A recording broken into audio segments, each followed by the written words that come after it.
ছোট কড়াইয়ে দিয়ে দিলাম ইলিশ মাছের লেজ, মাথা আর কানের অংশগুলো। আসসালামু আলাইকুম এভরিওয়ান। ইলিশ মাছের মাথা, লেজ, কানের অংশগুলো দিয়ে রান্না করব পুঁইশাক, কাঁঠালের বিচি। তারই কিছু অংশ শেয়ার করব আপনাদের সাথে। তো প্রথমে আমি মাছগুলো এপাশ ওপাশ উল্টে ভেজে নেব। মোটামুটি একটু কড়া টাইপের করেই ভাজবো ইলিশ মাছের মাথা আর লেজটা।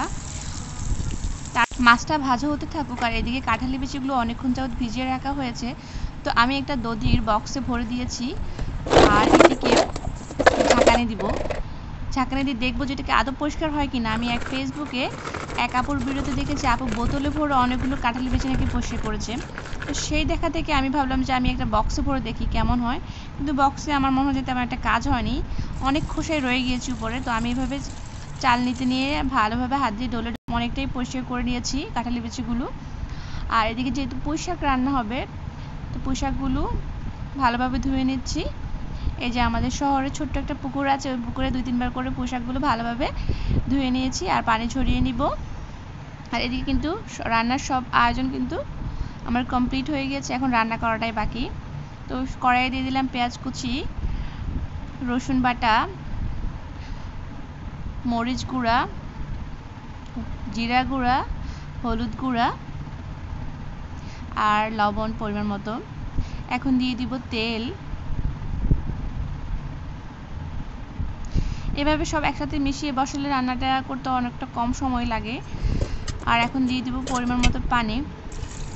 আর শুরুতে পাতিলটা বসিয়ে মশলাটা একটু ফুটাবো। মশলাটা কিন্তু ফুটতে শুরু করেছে। আর ডাঁটা আর কাঁঠালি বিচিগুলো প্রথমেই দিয়ে দেবো, যেহেতু এগুলো একটু শক্ত জাতীয় জিনিস। এগুলো সিদ্ধ হতে প্রায় আমার 1 ঘন্টা যাবত লেগেছে। আর চুলার আঁচ কিন্তু লো আঁচ ছিল একেবারে, গ্যাস নিবু। আমাদের বাসায় কিন্তু আমি আরেকটা ভিডিওতে বলেছি দুপুর হলেই গ্যাসটা একেবারে কমে যায়।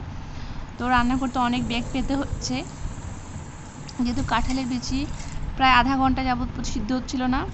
তো এভাবে পানি দিয়ে প্রথমবার পানিতে একবার সিদ্ধ করা হয়েছে, এখন আবার পানি দিয়ে এবার আমি মাছটাও দিয়ে দেওয়া হবে।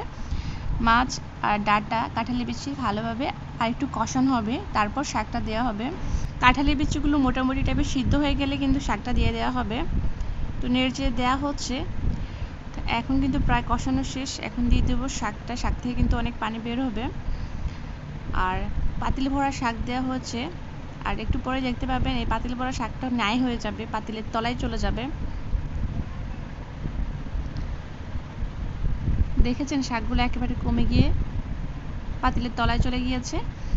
তো আলতো হাতে নাড়াচাড়া করে দেওয়া হবে। আর এভাবে প্রায় 10-15-20 মিনিট মতো রান্না করা হবে, যেহেতু কাঁঠালের বিচি আর ডাঁটাগুলো আগে ভালোভাবে সেদ্ধ করে নেওয়া হয়েছে। শাকটা হতে কিন্তু বেশি সময় লাগে না। ইলিশ মাছের মাথা, লেজ, কান দিয়ে পুঁইশাক, কাঁঠালের বিচি রান্না কিন্তু কমপ্লিট হয়ে গিয়েছে। আর আমার আজকের ভিডিওটি কিন্তু এ পর্যন্ত। কথা হবে পরবর্তী কোনো ভিডিওতে। সেই পর্যন্ত ভালো থাকবেন। আল্লাহ হাফেজ।